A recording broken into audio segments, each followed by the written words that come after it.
Tous les ans en hiver se joue dans d'innombrables familles le même rituel. Non, nous ne parlons pas de la fête chrétienne de Noël, mais de cette orgie qui accompagne le plus souvent cette réunion de famille. Petit déjeuner, déjeuner, gâteaux et dîners se succèdent presque sans discontinuer, avec tout juste de courtes pauses entre chaque repas par souci des convenances. Malheureusement, on se gave souvent jusqu'à la dernière limite, et quand on croit l'avoir atteinte, on s'entend soudain dire « Dis, tu peux me repasser le flan à la crème, purée que c'est bon !» Mais fatal pour notre ligne en particulier, et le métabolisme du sucre en général. Parce qu'il en est ainsi en Europe depuis de nombreux siècles, l'homme a cherché dans la nature un remède pour limiter les effets négatifs de cette gloutonnerie et a trouvé une herbe dont l'odeur est presque un symbole de la période hivernale, la cannelle. Oui, c'est vrai, car la cannelle a bien d'autres qualités que celle d'être simplement délicieuse. Elle nous réchauffe de l'intérieur et stimule la digestion et le métabolisme. Cela aide à assimiler toutes ces calories. Les étoiles de cannelle ont donc un arrière-plan bien établi. C'est pourquoi il est recommandé de boire Forever Blossom Herbal Tea, dont la cannelle est le principal ingrédient, avec l'article numéro 49. À chaque fois qu'on veut remédier aux effets d'une période de jeûne, ou bien ceux d'un régime ordinaire, ou encore quand il ne s'agit plus vraiment de se restreindre. Découvrez grâce à cette tisane pourquoi depuis 5 millénaires, les hommes font confiance à cette épice qu'on appelle la cannelle. Dans notre tisane Herbal Blossom, seule la saine et très onéreuse cannelle de Ceylan est utilisée. En effet, il existe aussi la casse de Chine. Très bon marché, mais moins bénéfique pour l'organisme. D'ailleurs, on la trouve souvent en prêt à commencer.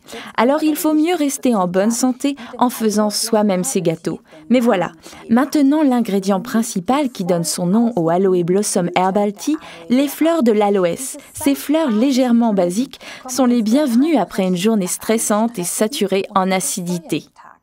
Mais en ce qui concerne cette tisane, la sagesse des plantes est loin d'être épuisée, car dans les sachets fermés hermétiquement se trouvent des zestes d'orange odorants, des clous de girofle, des feuilles de ronces, du fenouil, du gingembre, de la cardamome et de la camomille.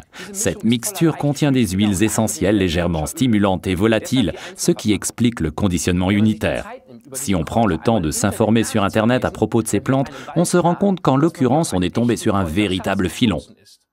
Et on s'aperçoit aussi que l'on ne retrouve pas ces épices dans les plats de Noël seulement pour de simples raisons de goût. C'est pourquoi l'Aloe Vera Blossom Tea, article numéro 49, est stimulant, même sans caféine. Sur l'emballage, on indique un sachet par tasse. Ceux qui aiment un goût intense y trouveront leur bonheur. Mais nous deux préférons la boire dans 1 litre d'eau. On peut le mettre sur le feu le matin et le boire froid sans problème dans la journée. Dans les mois chauds d'été, on peut en faire un délicieux punch aux fruits avec un mélange aux myrtilles ou aux framboises congelées qu'on peut trouver au supermarché. C'est exactement ce qu'il faut pour votre prochaine fête en plein air.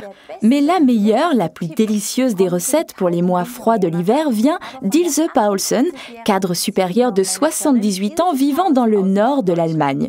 Son tuyau, un sachet d'Aloe Blossom Herbal Tea dans un thermos avec une tranche de pomme et un doigt de rhum.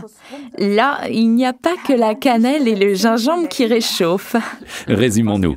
Grâce à sa mixture de plantes, l'Aloe Blossom Herbal Tea référence 49 stimule le métabolisme sans caféine. Il accompagne les régimes ou après de grandes bouffes. Avec 1 litre d'eau, il prévient la déshydratation et dans cette combinaison, il est aussi très bon pour la peau.